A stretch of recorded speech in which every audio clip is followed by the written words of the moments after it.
Yo, what's going on, guys? Crispy Flakester, welcome to Extra Crispy. For today's video, we are Give me 1 second here, man. Okay, I was going to react today to Kevin Durant's debut versus the Milwaukee Bucks, but he ain't playing. Now, at first, I thought he was ducking Giannis, but Giannis ain't playing either, man.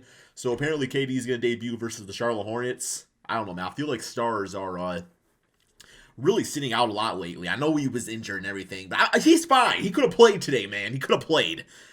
Doesn't matter. For today's video, we're going to talk about 10 rejected NBA trades that would have changed everything. Video by Austin Sweat, link to his channel description below.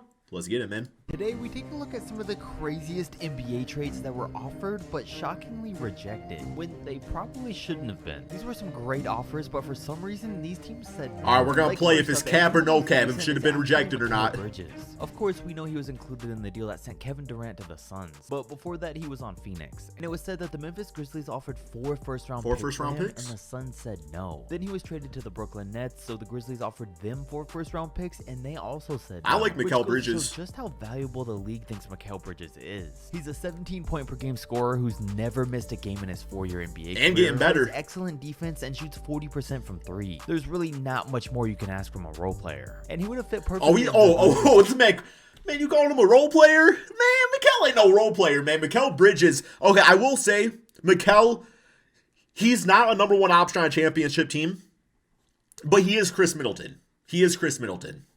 So, system at small forward. From the Suns' point of view, I get why they wouldn't want to accept this offer. They want to compete and still win now. So yeah, they got KD. They wouldn't have wanted 4 first-round picks. But from the Nets' perspective, well, they got KD. They're rebuilding, so I think they definitely should have considered taking this deal a little bit more seriously. Either way, though, had it have gone down, it would have been a massive deal. And the Memphis Grizzlies really wanted to make something happen this season. Oh, they got Luke Kennard. They wanted to make a move to change their team and get rid of their picks in exchange for a player, which makes perfect sense seeing the amount of young talent with potential they already have. Which is why they also made a run at getting Kevin Durant by offering they got Luke though. They're fine. They're fine. Currently owned for him. And seeing that they currently have 8 first-round and 9 second-round picks, this deal would have been huge and maybe one the Brooklyn Nets should have taken. But then again, I still do like the trade they eventually ended up getting. Besides, Memphis is going to be great for a long time to come, so their draft picks weren't as enticing as 2 young players who are great right now. But that's not all, because when that didn't go through, this team remained desperate to find a small forward that would fit in their system. And if it wasn't going to be Mikal Bridges and it wasn't going to be Kevin Durant, they turned their attention to OG Anunoby, but apparently that wasn't even really the Raptors. They're like, they got Jakob. Came out and said the Raptors' asking price was astronomically high for OG,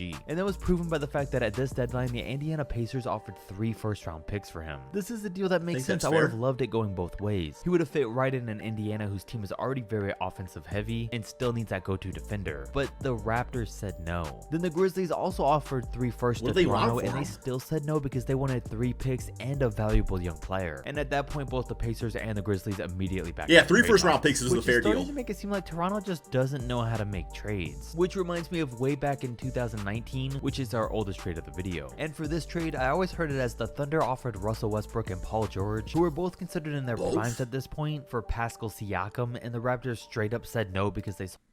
Raptors rejected Russell Westbrook, Paul. You know what though? Because that was coming off the championship year, right? Or was this before they won the ring? Because they won it in 2019, so I don't know if it's at the trade outlet or not. But, I mean, Pascal Siakam is one of the most underrated players in the NBA. He's still relatively young. Not young, but, he's in his prime and everything. Russell Westbrook wouldn't have worked out there, obviously. Paul George isn't a really nice player, man. But, with them having OG and then eventually getting Scotty Barnes, like looking at hindsight, I'm cool with the Raptors saying no to this one. Pascal's really good. But it was actually Pascal Siakam, Fred VanVleet, and 4 first-round picks that the Thunder wanted, which makes a lot more sense. Oh, yeah. I'm saying no to that every time. Come on, really? Yeah, good for you, Raptors. Good for you. Sense on why Toronto turned it down. But this one was still interesting. Know your worth. Know your worth. Kawhi Leonard chose the Clippers over the Lakers a few years ago was because they were able to trade for Paul George. So if the Raptors make this trade, what would that have meant for Kawhi? Would he have stayed in Toronto to play with him? Or would he have joined load management in Toronto? Still in his home state? It gives a lot to think about. But speaking of the Lakers and the Raptors, back in 2021, before the Westbrook trade happened, the Raptors offered Kyle Lowry to LA in exchange for Dennis Schroeder, KCP, 2 second-round picks, and and Talen Horton-Tucker. But LA said no because this was back when they were high on Tucker and they wanted to keep him because they thought he was a valuable young player. Well, if they would have taken this deal, it would have saved the Montrezl Harrell and Kyle Kuzma because they wouldn't have made their deal for Russell Westbrook. Who'd they get for THT? Because he was traded to the Jazz, right? Who'd they get back? Or did he just sign there? I forgot what that trade was.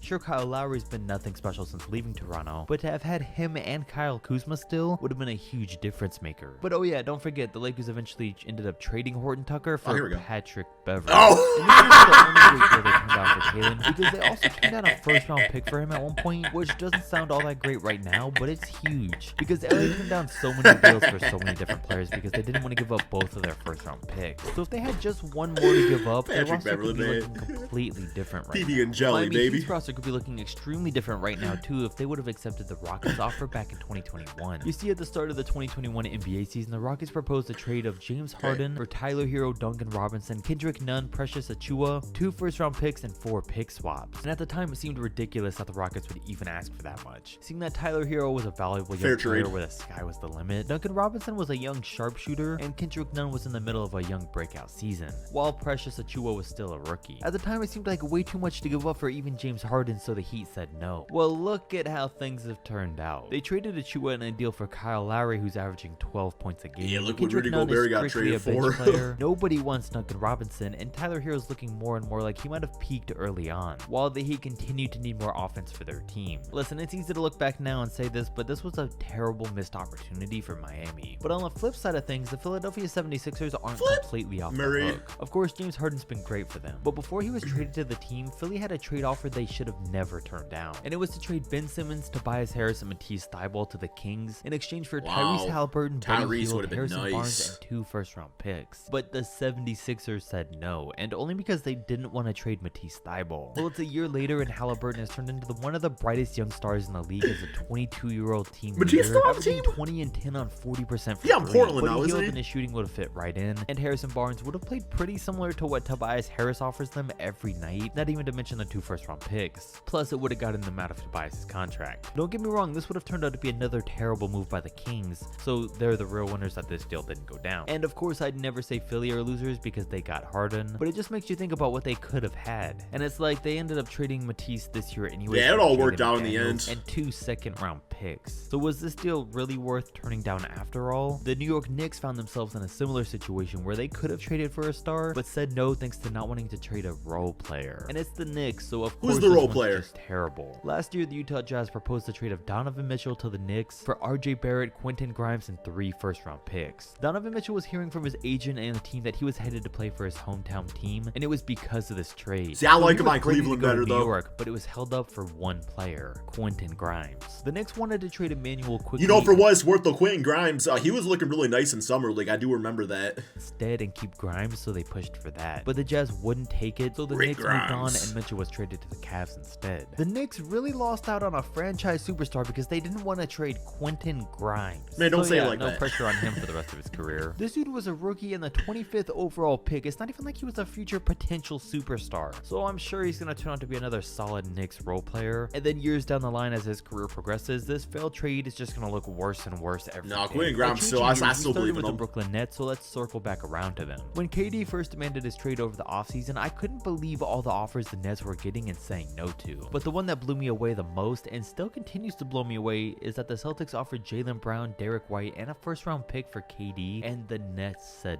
no. Jaylen's a 26-year-old near superstar at this point, and the Nets somehow turned this one down. If they had accepted it, the Celtics would be crazy this year, and the Nets would have saved themselves a lot of trouble in the first half of the season. But it never went down, because instead they asked for Jaylen Brown, reigning defensive player opinion on it, Marcus Smart, the first-round pick, and a young player, which was never gonna and never should have happened. Brooklyn was crazy to believe they could have gotten anything close to that, but this more recent deal from them for Kyrie Irving was a little closer to actually going down, and it took place at the deadline when the Nets actually came to their senses. The Lakers offered Russell Westbrook and a first-round pick to Brooklyn for Kyrie Irving, and of course they said no because they wanted both first-rounders. But LA was only willing to offer it if Kyrie was willing to sign a 2-year extension. Yo, I forgot Russell was on the Lakers, man. Instead, Irving said no because he wanted a 4-year max deal in the offseason. So really, this one was rejected unexpected thanks to Kyrie, but it makes sense. He's too unpredictable for the Lakers to trust his word that he wouldn't have just walked away as a free agent. Plus, there were all those reports that the Nets owners purposefully went out of their way to not give Kyrie what he wanted in the One does trade. not simply But had leave this LeBron gone James down, 2 it would have times. been great for the Lakers and solid for the Nets. He would have Personally, stayed. I'm all in for seeing the old Cavs duo reignite and try to run it back. But the older LeBron gets, the less likely it is to happen. Yeah, get If you enjoyed the K-Love, video, too. Don't forget to like, comment, and subscribe, and I'm out.